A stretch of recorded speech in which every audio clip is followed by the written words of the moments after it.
And you're listening to the Critical Hour on Radio Sputnik. I'm Wilmer Leon, joined here by my co-host Garland Nixon. Thank you, Wilmer. The Greenville Post has a piece entitled "Quake Delivers Earth-Shattering Blow to U.S.-Led NATO Hypocrisy." When a real-world emergency happens, all of NATO's pious and self-regarding talk implodes in a pile of dust. 7.8 magnitude earthquake hits Europe's southern neighbors, Türkiye and Syria, and the NATO alliance does next to nothing in response. What sort of security organization is that? What realities do these types of actions or inactions reveal? For insight, let's turn to our next guest. He holds the John J. and Rebecca Moores Chair of History and African American Studies at the University of Houston. He's one of the most prolific writers of our time. His latest book is entitled The Counter-Revolution of 1836, Texas Slavery, Jim Crow, and the Roots of American Fascism. Dr. Gerald Horne, as always, sir, welcome back. Thank you for inviting me. You know, if the U.S.'s efforts or NATO's were truly about individual freedoms, individual rights and protections, if they were about humanity, then the response to a tragedy of this nature would be simple. Get as much aid and into the region as quickly as possible. Win over the hearts and minds of those people who you claim to be defending as you foment regime change in their countries. But there appears to be a clear disconnect between the policy output and the stated concerns. Dr. Gerald Horne. Well, certainly with regard to the difficulties in getting aid to those who have been damaged by this 7.8 on the Richter scale earthquake, the difficulties are quite enormous. Keep in mind that about 33,000 or more and counting have been killed. And keep in mind as well that a significant portion of the damage has taken place in northwest Syria, hard on the border with Turkey. And you recall, I'm sure, that the North Atlantic powers led by the United States of America have been trying to destabilize Syria. And that has led to that portion of Syria not necessarily being under the jurisdiction of the Damascus-based regime, which complicates further the possibility of getting aid to those who have been harmed. But then there's the larger geopolitical context as well. It's no secret that relations between Türkiye and some of its erstwhile allies in NATO have been complicated, to put it euphemistically. You know that Mr. Biden has been reluctant until recently, and that is only in the rhetorical sense, to transfer advanced fighter jets to Turkey. You know that relations between France and Turkey have been complicated to the point where the rhetoric between Mr. Macron and President Erdogan has been quite sharp and inflamed of late. Of course, Germany has a large population of Turkish descent, and they fear that Ankara is interfering in Germany's internal affairs by helping to influence those of Turkish descent in Germany. And, of course, Sweden wants to join NATO, supposedly, because it fears Russia. But I would urge and encourage our Swedish friends to look at their history and recall that up until about 300 years ago, Sweden was a swaggering militarist power. Recall what had happened in the centuries leading up to 300 years ago, where the Vikings were raising havoc throughout Western Europe, until, of course, they crossed swords with Peter the Great in Russia. And ever since then, they've been relatively neutered and neutral. But now, because of all this inflamed rhetoric, they would like to turn their backs on that history. Mr. Erdogan is resisting. He wants the extradition of 143 folk who he says hold Turkish passports but are now in sanctuary in Sweden. Sweden is resisting, and that has complicated relations with Stockholm and Ankara, and also has complicated relations between the North Atlantic Bloc and Türkiye at the same time. And so it should not be shocking, only it would be shocking to the naive to see that despite all of the rhetoric about NATO membership and Article 5 and what it means, Turkey or Türkiye has good reason to see all of that as empty rhetoric. Well, one of the things they say here is NATO bills itself as a collective security organization that deals with not just military security threats, but also threats from natural disasters. Well, in light of Seymour Hersh's recent release, the idea that they protect NATO countries from security threats seems absurd. But when you look at the natural disasters, it's not that NATO is not just helping. They are compounding the problems with the draconian sanctions, Dr. Horne. Well, I'm glad you mentioned the Hirsch article because it's been conspicuously absent, as far as I can tell, from the mainstream U.S. press. This is his article on his Substack that suggests that Washington was complicit in the destruction of this pipeline, bringing natural gas from Russia into Germany, amongst other sites. And perhaps even worse, but consistent with what we were just saying about the Scandinavian countries, apparently Norway, a small country of 4 million, which some would say stands to benefit if Russia is pushed out of the natural gas game, apparently was complicit with regard to this misadventure, with regard to this escapade. And what's even worse is that I have not seen any alarm in Congress, because this was fundamentally an act of war. Last time I looked, the Constitution said that Congress has the right to make war, and that was backed up by the so-called War Powers Act of a few decades ago. But it's quite baffling and befuddling that despite this act of war, which I think is fair to say has brought the planet to the brink of a precipice, Congress is asleep at the switch.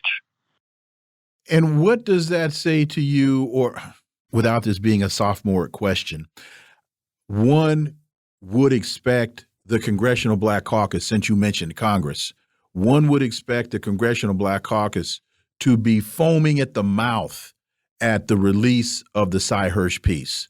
But they as well their absence is conspicuous.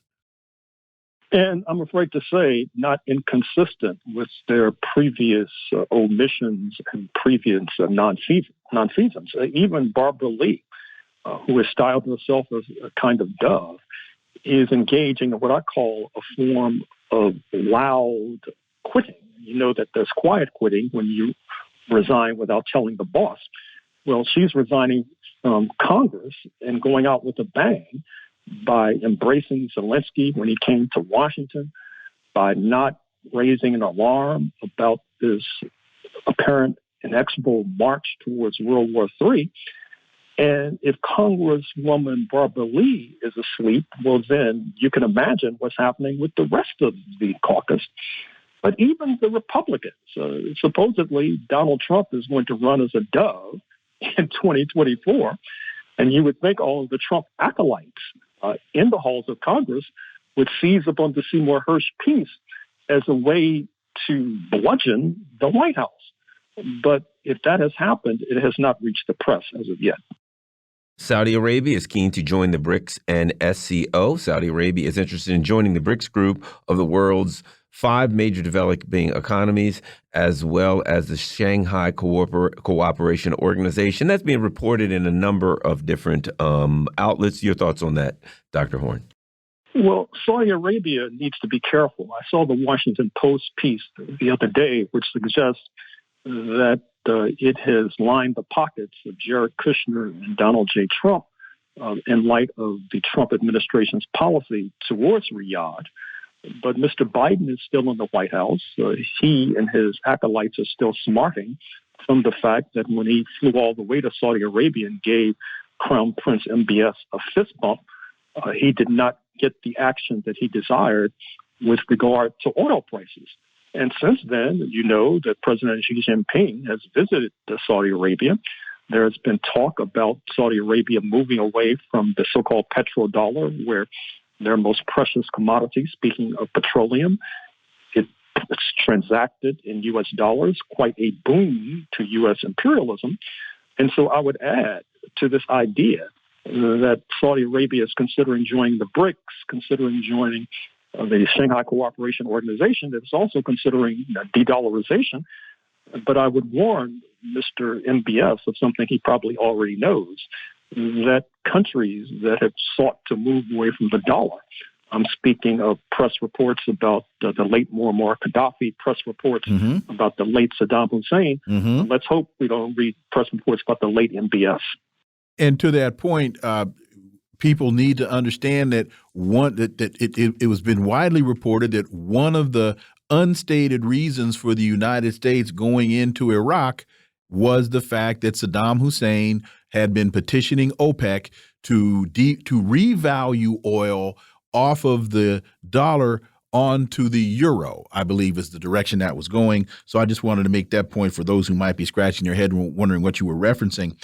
Just as you mentioned, President Xi coming to the region, we didn't send this one to you, but China announces visit of Iranian President Ibrahim Raisi is coming to Beijing at the invitation of Xi Jinping, the Chinese Foreign Ministry says. What do you make of that move? Raisi going to Beijing at the request of President Xi.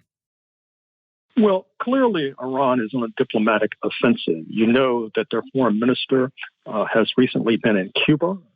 That caused editorial denunciation from a writer in the Wall Street Journal just this morning. This is in the wake of the foreign minister visiting both Caracas and Managua, Nicaragua, Caracas, Venezuela, of course. This, too, did not go down very well in Washington. And likewise, this trip of President Raisi to Beijing at the request of President Xi Jinping will mean five-alarm fire in the halls of the State Department, at the corridors of power in Washington. Because what this bespeaks is that there are these titanic changes taking place in the world. For example, I'm not sure if we've talked about the so-called North-South transportation corridor from Russia through Iran into India, which obviously will have positive spin-off effects for China, will obviously be a shot of adrenaline into the mainstream of the Iranian economy, not to mention helping to woo India away from its erstwhile ally in Washington, D.C. And so it seems that the North Atlantic powers are losing control of the plot. They're losing control generally. And I'm afraid to say that when a beast is cornered, that's oftentimes when it becomes most dangerous. So keep your seat buckled. Apparently, we better buckle it up tight because Sudan has reportedly concluded a review of an agreement on a planned naval station on the Red Sea for the Russians. About a minute or two. Well, historically, Port Sudan on the Red Sea has been an important node. Recall that with regard to entrance to the all-important Suez Canal, that Port Sudan is strategic. Once again, I don't think that this will go down very well in Washington, not least because there is quite a bit of suspicion and paranoia about Russia's efforts on the African continent. Sergei Lavrov, the foreign minister, his trip not only to South Africa, but to Eritrea, which is traditionally boycotted by the North Atlantic powers. And so the idea that the Russians will be improving relations with Sudan will not go down very well either, because oftentimes when Russia and Africa is talked about in the context of previous iteration. I'm speaking of the Soviet Union and its positive relations with liberation movements. Well, keep in mind that at one time, the Sudanese Communist Party, which was quite close to Moscow, was one of the most formidable powers in that African nation. And it still flexes its muscles from time to time. Dr. Gerald Horne, as always, thank you so much for your time. Greatly appreciate that analysis. We look forward to having you back.